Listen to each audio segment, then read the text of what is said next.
Félix. Salut! Des chiffres quand même qui démontrent une tendance. Il y a près de 2 fois moins de meurtres qu'à pareille date à Montréal 2026 comparativement à 2025. Es-tu surpris de ça? Puis on peut attribuer cette diminution-là à quoi? Ben non, je ne suis pas surpris de ça parce que ça s'inscrit dans une tendance nationale. Au Canada aussi, je vous arrive avec les chiffres dans quelques secondes, mais il y a on observe, disons, cette même courbe.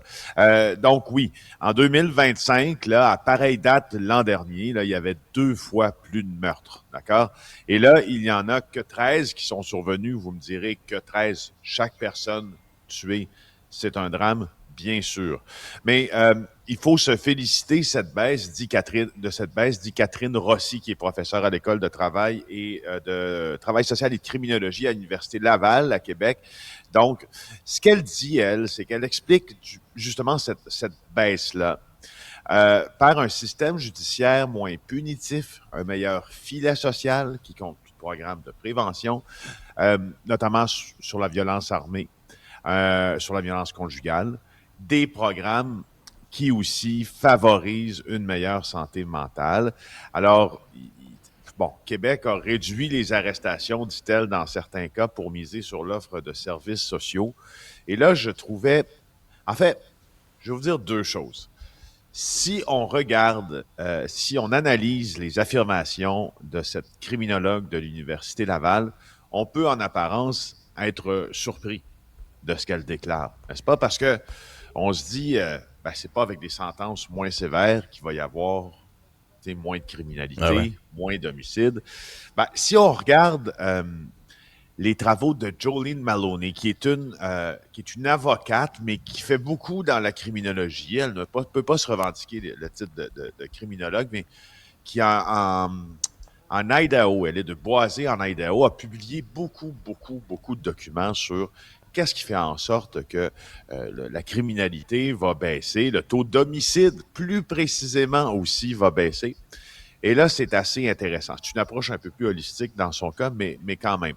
Alors, ce qu'elle dit, elle, c'est que il y a les normes culturelles relatives à la violence qui jouent un rôle important sur le taux d'homicide.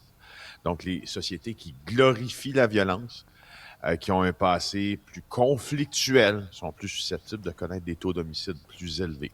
La représentation de la violence dans les médias, notamment au cinéma, dans la télé, dans les jeux vidéo, facteur potentiel de comportement violent aussi, évidemment, l'impact de la disponibilité des armes à feu, mais aussi les changements de société, l'évolution des normes culturelles, les conditions économiques, les pratiques policières, l'accroissement des inégalités. Souvent, là, il y a une corrélation entre les taux d'homicide plus élevés et l'accroissement des inégalités dans des périodes de difficultés financières.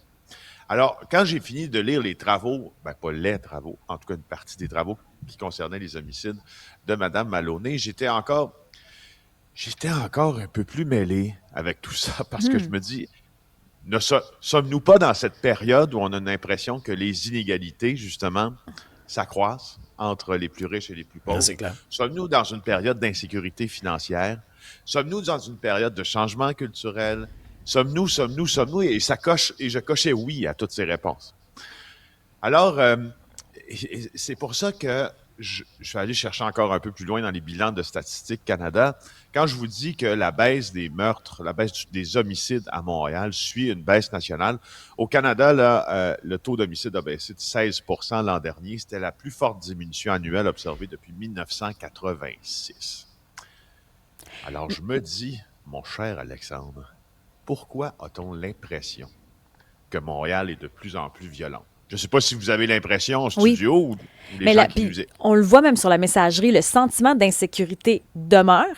Puis avec ce qu'on entend aussi en région, des crimes en région, encore il y a la semaine passée quelqu'un qui est tiré chez eux à Pointe-aux-Outardes.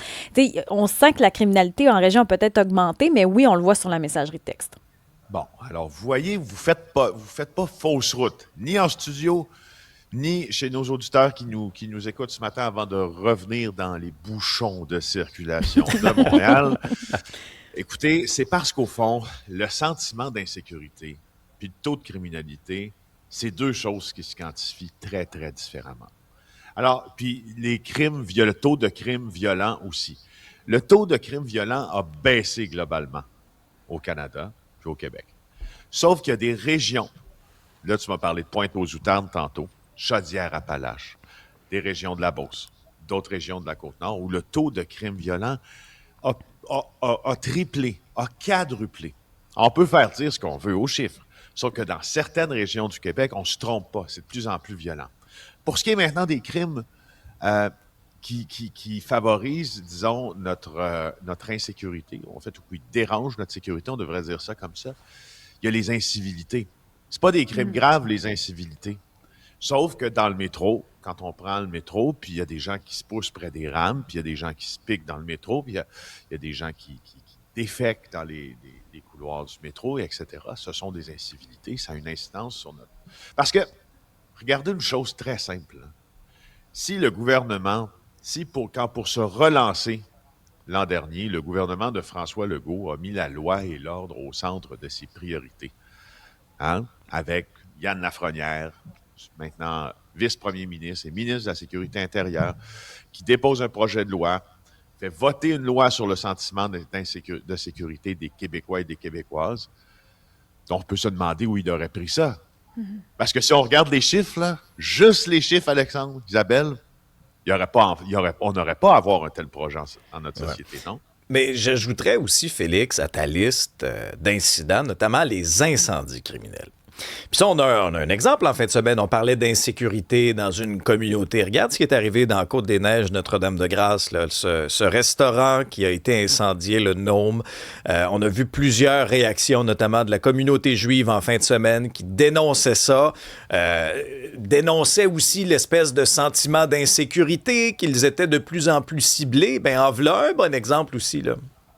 Ça, c'est juste. Alors, les crimes d'extorsion, les crimes d'incendie criminel, eux, là, ils ont en tout cas légèrement baissé dans le dernier bilan de Statistique Canada pour 2025, mais il reste tout de même supérieur à ce qu'il a déjà été, là. Et de loin supérieur à ce qu'il a été. Alors ça, il faut bien le dire, là, beaucoup plus élevé qu'il y a 10 ans. Les crimes d'extorsion, si c'est un crime d'extorsion. Parce que le propriétaire de l'immeuble là, qui abrite ce restaurant cachère qui a été visé par un incendie criminel, lui, il croit que c'est peut-être un crime haineux.